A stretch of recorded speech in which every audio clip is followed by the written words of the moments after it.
morning, everybody, and a happy Wednesday morning to you. I'm not going to lie, there's not that much royal family news in here. It's almost all, the Harry, Meghan, Andrew trifecta.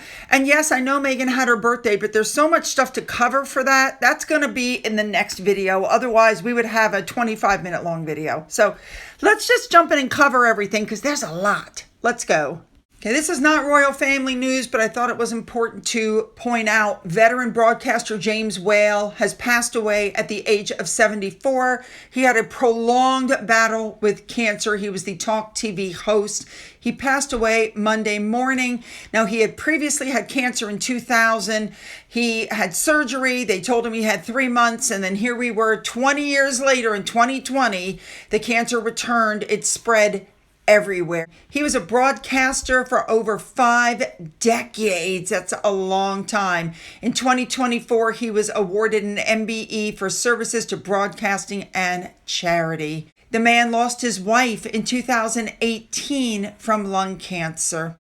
Let's move on now. One of Queen Elizabeth's beloved horses, they call him the gentlest giant, who served the royal family for 14 years, is retiring. The palace did a tribute to this beautiful horse that they said left some people in tears. His name is Tyrone. He's a 19-year-old Windsor Grey. He's an Irish draft horse who apparently was a favorite of Queen Elizabeth. According to the Sunday Times, the horse is going to a sanctuary for retired horses where he'll be reunited with his father, Storm, 26, and his sister, Meg, 20, who are also both former royal carriage horses. Tyrone was what they call a wheeler. He's the horse placed closest to the state carriages that they're pulling in the right rear. So that's a picture of him right there. Now, on top of pulling the carriages, they have to be very well behaved because, there's a lot of roaring crowds and a lot of distraction. He made his first debut in 2012 where he pulled the carriage bringing the Queen to the state opening of Parliament. He also pulled the carriage in 2024 for Trooping the Colour when Catherine, the Princess of Wales, made her first public appearance after announcing her cancer diagnosis, and his final official duty was last month where he was transporting Charles and Camilla. The horse, it's reported, was hardworking, a fan favorite, and the Queen herself took an interest in the horse, noting that she loved the fact there was a family connection. All right, good luck to you. Happy retirement. Next up, this is a non-story. I'm not sure why they do stuff like this, but basically Balmora was forced to close on Monday, August 4th. People had to buy tickets to go through, but it had to be closed due to intense weather. There was a Storm Floris, that was sweeping the area. They're giving refunds to ticket holders. Okay. Next up, we have Princess Anne, who was at the London International Youth Science Forum with 450 high school kids, where she got a science talk. The forum brought kids from all over the world, 92 countries, to learn about getting involved with scientific research that's happening in the UK. All right, let's move on to the Harry, Meghan stuff. First of all, they're saying that Amazon has ranked Harry's book as number 19 on the list of women's bestsellers. Well, he has had his gonads removed by his wife. Now, before we move on, there are so many memes. They're so good. Here you go. Just sit back and enjoy.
the big question to everybody. They will have no money coming in, Harry and Meghan, no money, not from a streaming service, not from a podcast, absolutely nothing.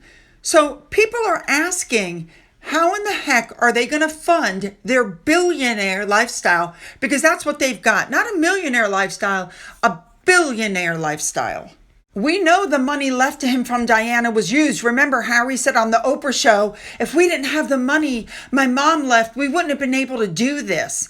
Now, he just recently, when he turned 40, got access to a trust fund set up by the Queen Mother, which gives him access to about $16 million. Now, while the rest of us could live very well on that kind of cash, we know Harry and Meghan can't.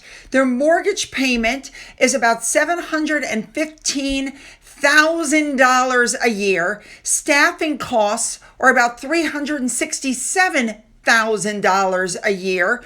He has court cases that Harry has lost that he has about a $3 million bill for to his attorneys. He's paying about $4 to $6 million a year for security, not to mention everything else.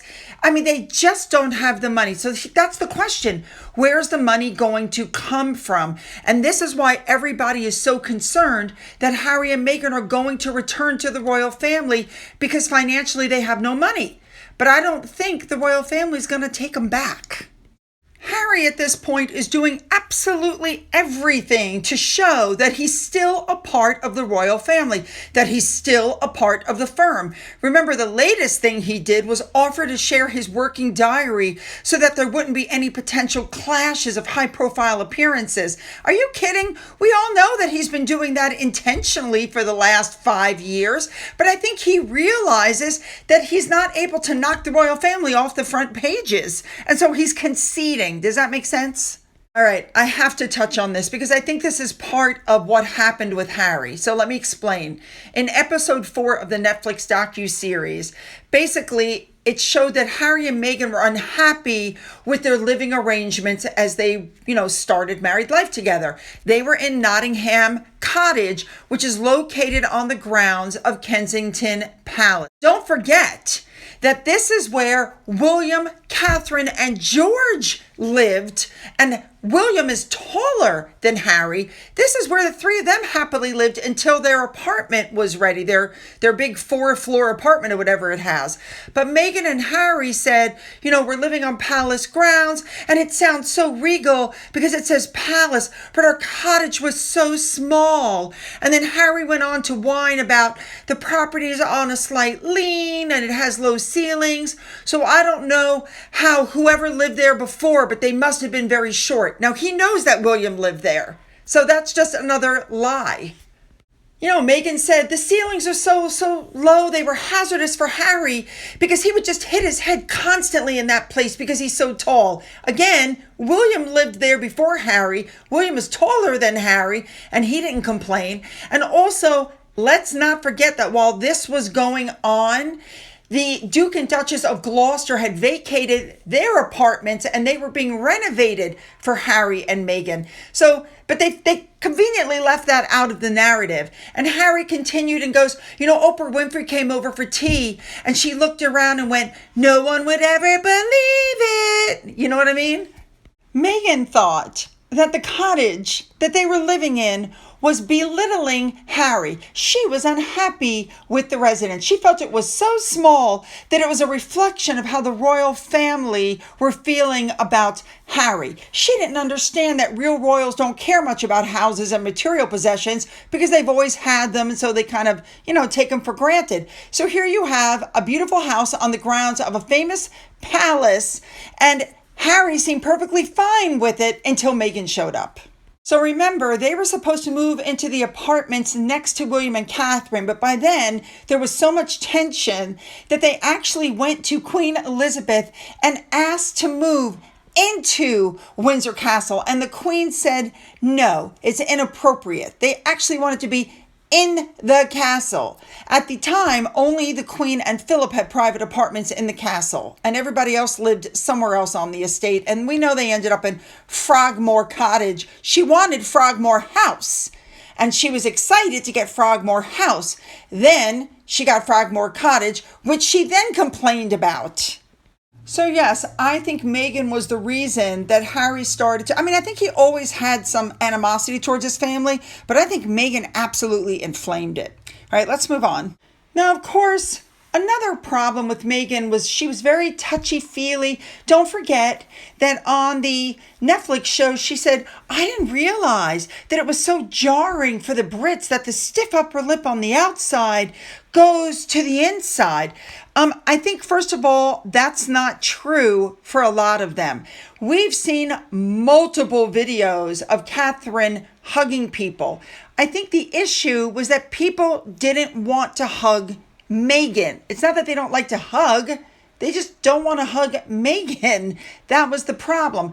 But beyond that, William was extremely upset because every single time he was around, Meghan was hugging him, like hugging the stuffing out of him. And people were concerned, especially William, because it looked like they were flirting. He was afraid of the optics of it. The articles came out and said it made William uncomfortable because Meghan hugged him virtually every time they bumped into each other. And these displays of affection was not due to his dislike of Meghan, but concern for what other people would think. All the hugging and the cheek kissing fueled gossip among the staff that Meghan was flirting with William. Every time you turned around, she was staring him down. And this tense atmosphere, caused by all of her touchy-feeliness, deepened the rift between William and Harry. Now, these reports also say that Markle felt rejected by their dismissive attitude about her public displays of affection. And she was hurt because in California, everybody hugs. So basically they said to her, please stop. And she didn't stop. She just couldn't stop. And our last story for today, a lot of people are questioning why Meghan Markle's staff waited years to speak out about the abuse they suffered while working under her. Valentine Lowe, the royal correspondent for the Times from 2008 to 2023, was on a show recently. Don't forget, by the way, he's the one who wrote Courtiers, The Hidden Power Behind the Crown. He said that very fragile staff members were worried what Meghan would do to them. They left the employ of the royal family. They were still in psychologically delicate states as a result of what happened to them at the time. Don't forget, they were in the Sussex Survivor Club. He said that Harry and Meghan were difficult to work for then, and apparently they're still difficult to work for because they can't keep any staff. Please don't forget that as a way to intimidate Mr. Lowe, they sent him a legal letter when he was about to publish about the whole, bullying thing with the staff. And then he published and they didn't sue him. It's a bullying technique. Well, according to Meghan Markle's rep, remember, she doesn't read the tabloids and all this stuff, but her rep came out and said that Valentine Lowe, quote, continues to desperately recycle false, offensive, and long discredited allegations in an apparent bid to sell books and resuscitate relevance as part of a broader and deeply troubling agenda. Wait a minute. Long discredited allegations? The fact that she's a bully has not been discredited. That's a lie. Then her spokesman went on to say that this harmful gossip, the Duchess has faced years of unfounded attacks, masked as journalism in a never-ending smear campaign, and Meghan remains undeterred by the noise and firmly focused on her family and work. That bothers me because she seems to be as economical with the truth as Harry is. Let's be honest, people, where there's smoke, there's fire. She was accused of bullying. There was a whole investigation at Buckingham Palace. Her people on this side of the pond aren't able to speak due to their NDAs. But basically what it comes out is that people were worried about what Meghan would do because they viewed her capacity for revenge as infinite. I totally believe that. Look at the way she holds grudges against people. I'm not going to cover the whole bullying thing again because I've already covered it in multiple videos. But let me tell you my honest thoughts. She was totally accepted by the UK. Everybody loved her. Everybody was so excited for them. She could have had it all. She had it all. She pissed it all away. And that's the truth of the matter. Whew.